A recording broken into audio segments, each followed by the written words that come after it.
Hello, everyone. This is Steve from A Better Life. This podcast is brought to you by our sponsors, Premium Botanical. They are the makers of Herbal Spectrum, which is a full spectrum hemp-based CBD. They make salves, liquids, and they have a great mixed berry gummy. You can check them out at www.mypbcbd.com. Now our podcast.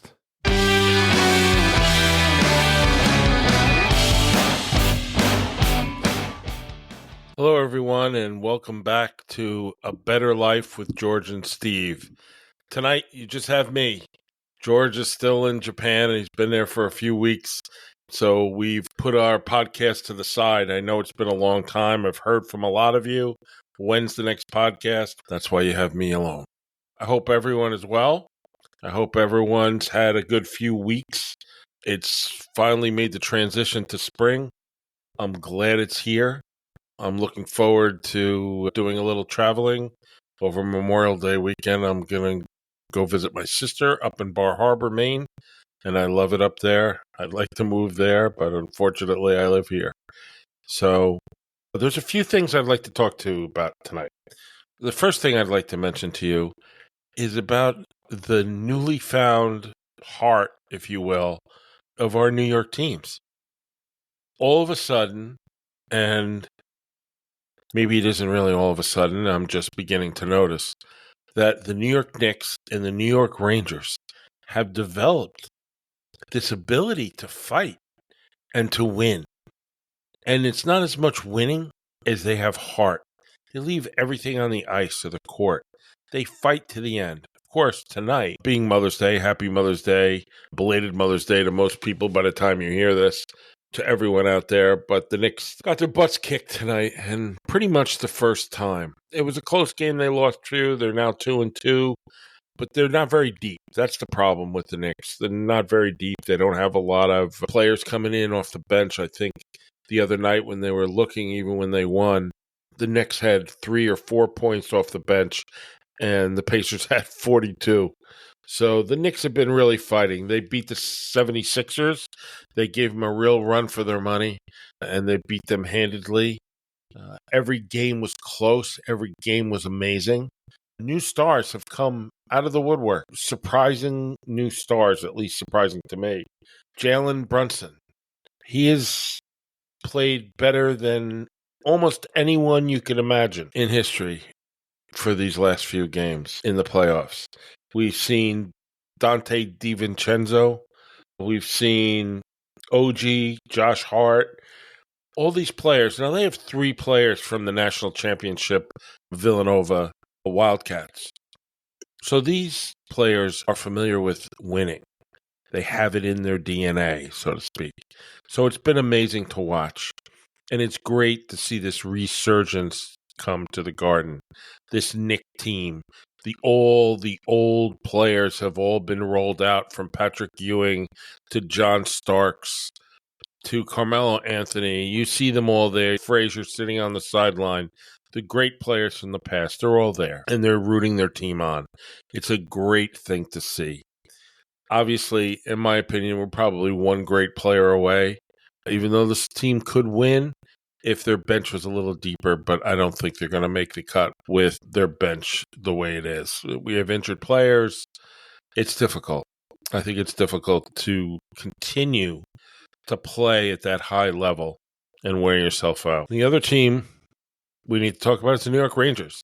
I've always been a great Ranger fan. I used to have season tickets when I was young, and it really is something to watch. Watching the Rangers fight every play, every puck, fighting through, killing off penalties. It's been amazing. Overtime games. They won recently. They won 2 overtime games in a row. In the past 3 games, they've won 2 out of 3. They were a little soft the other night when the Hurricanes beat them, but they did a great job the other 2 overtime games, 1 double overtime game. The players have been amazing, whether it's everybody, Rempe, Panarin, they've all just played amazing. And they really have something other than talent, and that's heart. And I have to say, that's something I like to see in all teams, in all New York teams.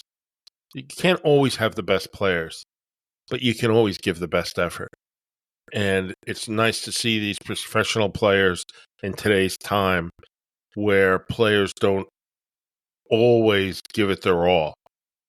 We hear these stories. We read these stories in the newspaper. We hear them on the radio, how players say they're injured and no one really believes it, or they walk off the court, or they don't want to play every night. This new thing about resting a player throughout the season. That's fairly new. I don't think it would have happened in Dave Stern's era of being the commissioner of basketball, but certainly this new commissioner seems to be a little softer with the players. On the other hand, they're different players today. They look at things differently. They really just don't want to compete all the time. They look at the regular season in a different light than they used to. So that's an issue. But when we see these playoffs, we're seeing teams fighting like we haven't in years, in my opinion, across the board. And then there's LeBron James in Los Angeles. LeBron has been a great player for 20 years. Is that possible? It is possible because we've all seen it. People ask him if he's going to retire, if he's ready to give it up. I don't believe so. I think he's going to keep fighting. I think he wants to take a shot at playing with his son, who's in the draft this year. Whether that happens or doesn't happen, I'm not sure. But it is an opportunity for LeBron to play with his son and to keep coming to the game. He's been criticized this year, but I have to say he's certainly better than almost all the other players out there. There are other good players, don't get me wrong. But he is, at his age, still playing at a high level. And I give him credit for that. You know the argument, right? The argument is he the best ever to live? Is he better than Jordan? This argument's raised in every bar, cigar lounge, on every water cooler, excuse the metaphor, at every work, on every talk radio station. There is he the best that ever was? He played the longest. He's playing long. I have a hard time with saying he's the best. I know Jordan is the best I ever saw, but I can't forget players like Bill Russell, who has a ring for every finger, who played in great teams and played a long time. You can't forget players like Larry Bird, like Magic Johnson, like Kareem Abdul-Jabbar. There are so many great players, but the eras are different, so you look at things differently. It's hard to compare players from different eras. It's truly hard to compare. But LeBron is certainly in that conversation. It's hard to deny that. People do because they're LeBron haters, and I have to say he's not one of my favorite players. But when you watch him, he's certainly something to watch over the years. For the players of the past, we remember the highlights. You remember the best. I remember the Larry Bird game where he could do no wrong. I remember Larry Bird in the three-point competitions when everyone used to be involved in the three-point competitions that took place during the All-Star game. And he would go out there and hit every basket. Long before the popularity of three-point shots took place. If you look back at some of the scoring, the game was different. Even when some of the great games by Larry Bird, by Magic Johnson, by Michael Jordan, you look at how many three-point shots they actually took. And it's a totally different game. It is very hard to compare the points, the assists, and the scoring because the game has changed in such a way. But anyway, that's enough about sports. I just wanted to bring it up because it seems to dominate everything going on at the moment in New York. Everybody's talking about it. And it's easy to see why if you just watch one of the games. So Mother's Day. Today is Mother's Day. I, of course, remember my mother, who was certainly, as everyone looks, it was a pillar in my life. She said and did amazing things. She fought for life, for our educations. She fought for trying to stretch a penny longer than any other person I've ever seen stretch a penny.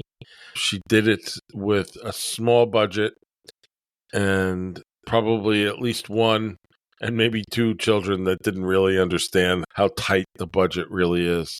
And my sister and I talk about it sometimes and wonder how she did it.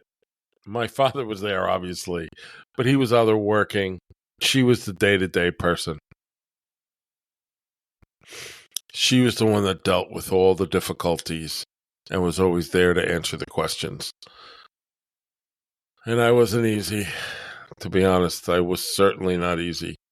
But this is a day we remember my mother, and we remember all mothers. We all don't have wives. We all don't have girlfriends, but we all have mothers.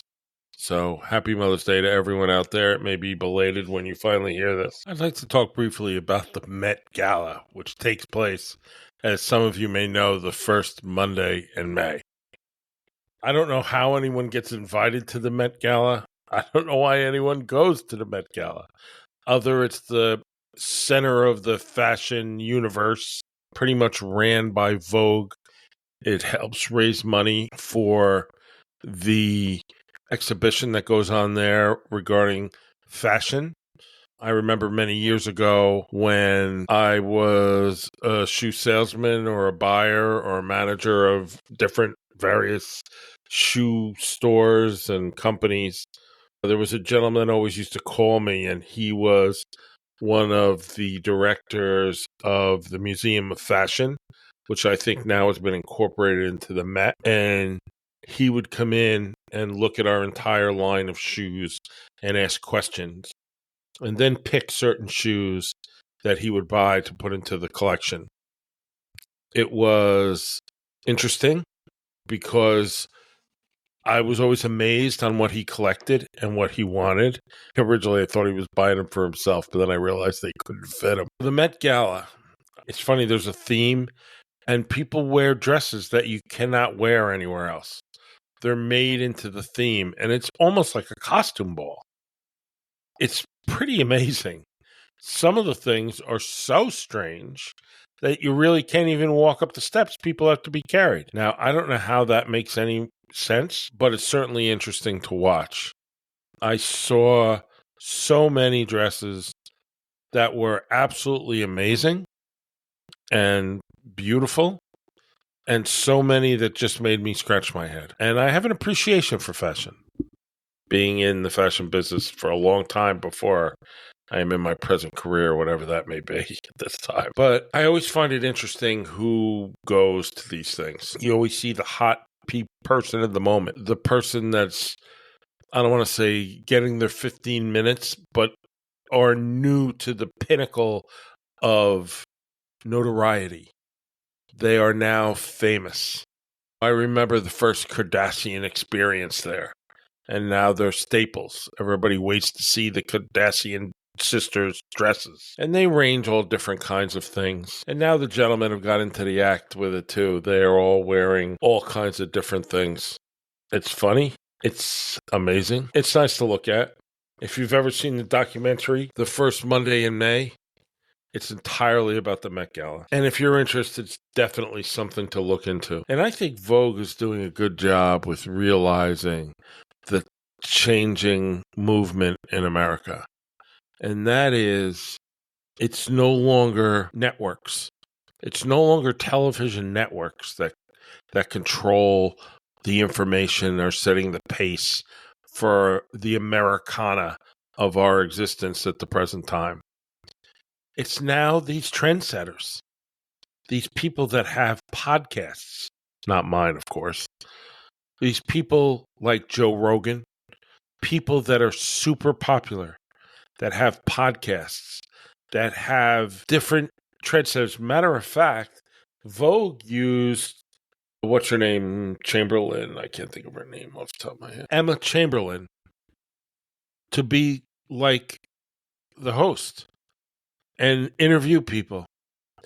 Now, I love Emma Chamberlain. She is a huge sensation on YouTube and other places. She has a podcast. And she is the most regular person you could possibly imagine. She travels all over the world. She goes around. She talks about them. She does pretty much only better, obviously, than what George and I do. We experience things and we talk about it. But she's at a level like you can't even imagine. In a couple of hours, she has over 1 million downloads on her YouTube. They're really just amazing. And she's known everywhere. And she seems like such a regular person. And now those people generate millions of dollars when they do these things. She's become a fashion icon. She's a beautiful young girl, no question about it. But she has this following that's amazing. I think she does the Gucci ads. I don't know if it's Gucci or Louis Vuitton. And now she's the host for Vogue on the first Monday in May for the Met Gala. It's really amazing to see how these things are all changing. How the power of controlling the dialogue of our lives has shifted from television stations or radio stations who controlled who they put on and what they said to individuals like Chamberlain, individuals like Joe Rogan, all different sides of the gambit. People have their own interview shows and stars go. Look at the Hot Wings show. That could be some of the best interviews you ever watch. And for those of you that aren't familiar, I think the group is called The First We Feast. And they do hot ones. And this guy's done it for 15, 20 years already, where he has 10 wings that progress from hot to ridiculously super hot. And during that time period, he asks questions. And he's very well informed.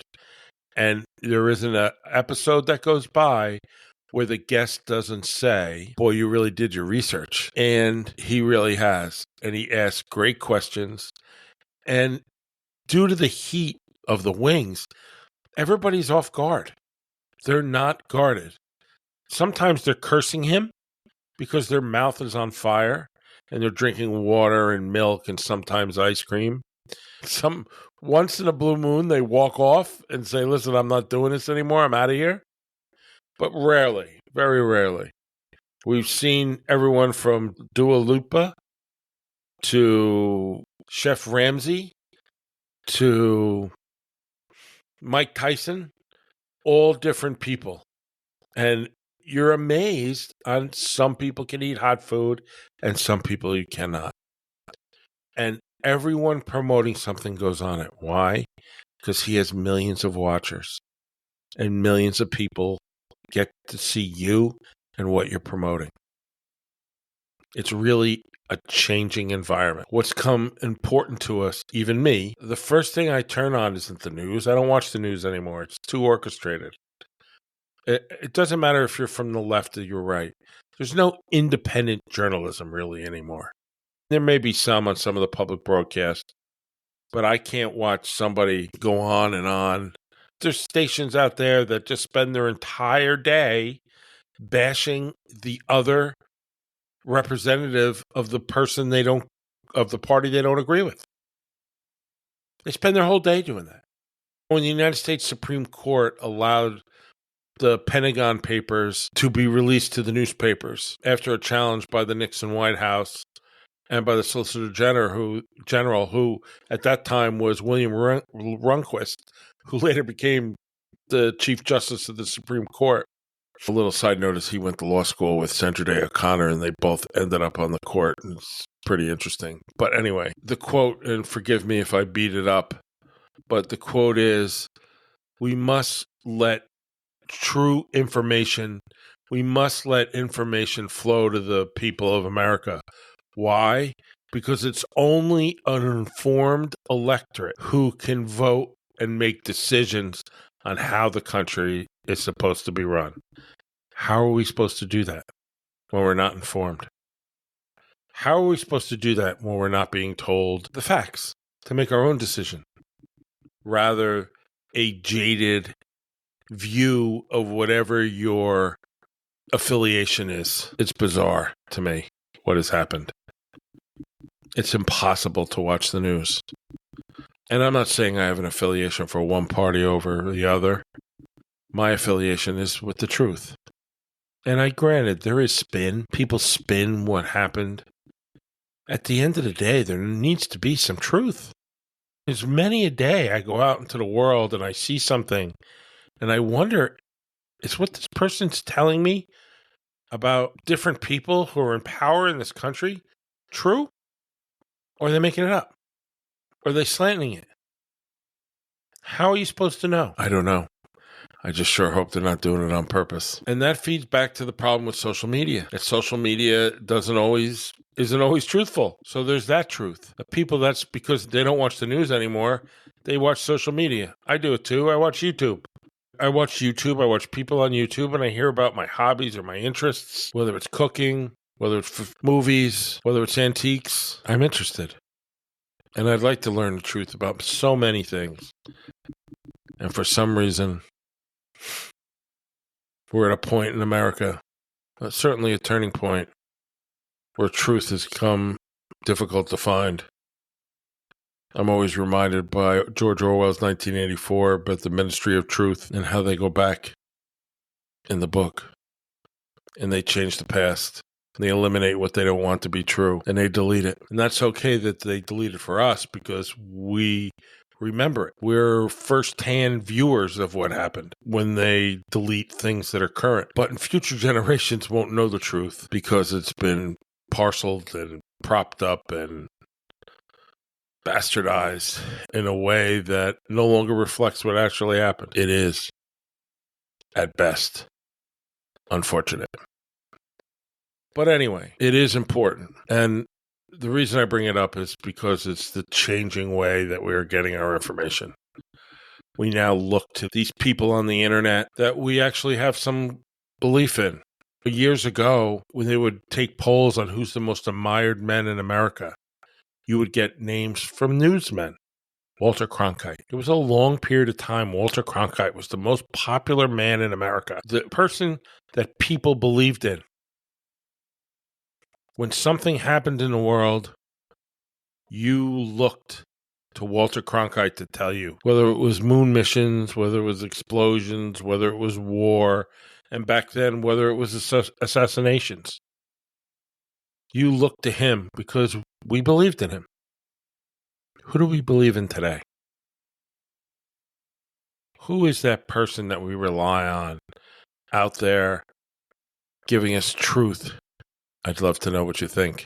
Please let us know who you think is telling you the truth, if anyone. But anyway, let me get off that. On a lighter note, I did a review of a restaurant that I've been to a few times in Mamaroneck, and I've mentioned it to you before. Nona Carolla is an Italian restaurant and bar in Mamaroneck. It's 211 Mamaroneck Avenue, Mamaroneck. And it's been open for a little while. And over time, it's just gotten progressively better. It has 2 outsides to seat, one in the front, one in the back. They have beautiful tables. They have professional waiters. I have a few favorites. They have a great menu. And I would say my first favorite is they have a seafood appetizer, which is a half a lobster, some crab meat, and beautiful giant shrimp. And it is so good. It's so large that sometimes I have it as a main course. And then maybe just have a pasta for an appetizer. Or the other day I had their burrata, which is amazing too. Nice burrata appetizer, which had a whole burrata on it with red peppers, tomatoes, and the plate was lined with prosciutto, and together they were just a nice combination of a nice burrata. What I've been, and not the last time, but the time before I was there, they had been kind enough to give us a sampler of some of their pastas. They have it, and this is what we had this time. The person I was with ordered it, and I was lucky. It was so large an order that I had a couple, and I had the burrata ravioli. Homemade ravioli made with stuffed with burrata in a light cream sauce. Just fantastic. They have ravioli with wild mushrooms, cherry tomatoes in a brandy cognac sauce as a pasta. And it just is so fresh, so well made, and the sauce complements so well. As far as other things, if you like chicken parm, their chicken parm is amazing, but let's not talk about that. I don't eat veal, but I know people swear by their veals. I've had chicken scarparello, which is very good. It's all white chicken breast, no bone, but we won't hold that against them. It's still very good. I really like the New York strip. It comes with roasted tomatoes and sauteed mushrooms, and they just load the mushrooms over the steak, and it's cooked perfectly and just has a great taste. If I have a business dinner, if I'm going out with someone special, and I want to have classic Italian food that I know is consistently great food, consistently good, that the waiter's service, that you don't forget about you, that they always make sure your drink is full, that they have great hot cappuccino with some dessert like biscotti. Have a cappuccino with a biscotti after a nice meal is a wonderful thing. So I suggest that you all go out there and try Nona Carolla. It is so good. You're going to be happy you did. They're open all the time. It's a big place. It's always have room. They're caring. They remember you. They try hard. I tell you, Nona Carolla, I'll give you the address one more time. It's 211 Mamaroneck Ave in Mamaroneck, right on the main street in town, on the corner of East Prospect. And if it's a guy's night out, please go down the street and go into Josh's Doc James Cigar Lounge and go have a cigar after your meal. You'll be happy you did. I think that's it. I think I rambled on enough. I hope you all had a great Mother's Day. I hope you're going to have a good week. I hope you're thinking about where you want to go on vacation. Vacations have gotten so ridiculous. It costs just as much to go to Florida as to go to Europe. It's ridiculous. Thank God I have family that live in Maine that I get to visit them that way. But I look forward to a nice summer. It seems like the weather's going to be great. I know that after some of the major storms in Maine, some of the coastlines got beat up. First time in history they got hit by such strong storms. I hope George is back for our next episode. I appreciate everybody listening. I hope you all had a good Mother's Day. Enjoy the rest of your week. I will be back to you all so soon.